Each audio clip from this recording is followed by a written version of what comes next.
Θεσσαλονικού με το πλοίο αποκλειστικά. Δεν υπάρχει άλλος τρόπος να πας στην Αθήνα. Θα περάσεις αποκλειστικά από αυτή την παραλία και το πρώτο πράγμα που θα δεις από την μεγάλη δόξα της αρχαίας Αττικής, της αρχαίας Αθήνας, είναι οι στήλες του ναού του Ποσειδώνα στο Σούνιο.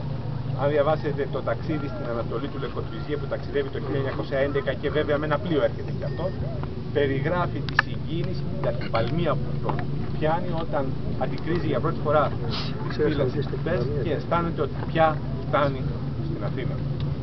Ό,τι αυτό μπορεί να σημαίνει και είναι ένα μεγάλο ζήτημα να το κατανοήσουν οι Έλληνες. Τι είναι αυτή η ταραχή που τους πιάνει απέναντι στην Αθήνα τα χρόνια εκείνα, τα δικά μας ή κάποια άλλα.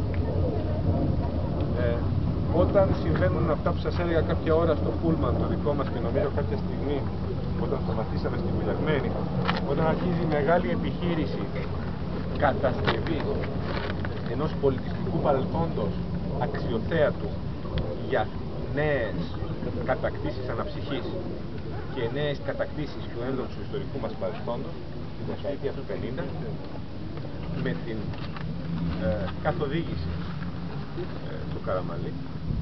Ο Ορλάντος είναι ο άνθρωπος που θα αποκαταστήσει μαζικά σε 5 χρόνια στην Επίδαυρο, στο Ηρώδειο, στην Αθέα, εδώ και όχι σε 30 και 40 λέγαμε κάνουν στην Ακρόπολη, γιατί οι άνθρωποι ξέρουν τι θέλουν, δεν έχουν κανένα πρόβλημα, δεν κολλώνουν σε τίποτα. Θα αποκαταστήσει και αυτό το ναό σαν καλό τεχνίτη, σαν καλό μάστορα, με καλούς μάστορες, όχι με πάρα πολλή επιστήμη. Το ζητούμενο δεν είναι η πολλή επιστήμη. Σήμερα οι αρχαιολόγοι και οι αρχιτέκτονες αρχαιολόγοι προσθέτουν επιστήμη σαν υπεραξία σε αυτό το ζητούμενο.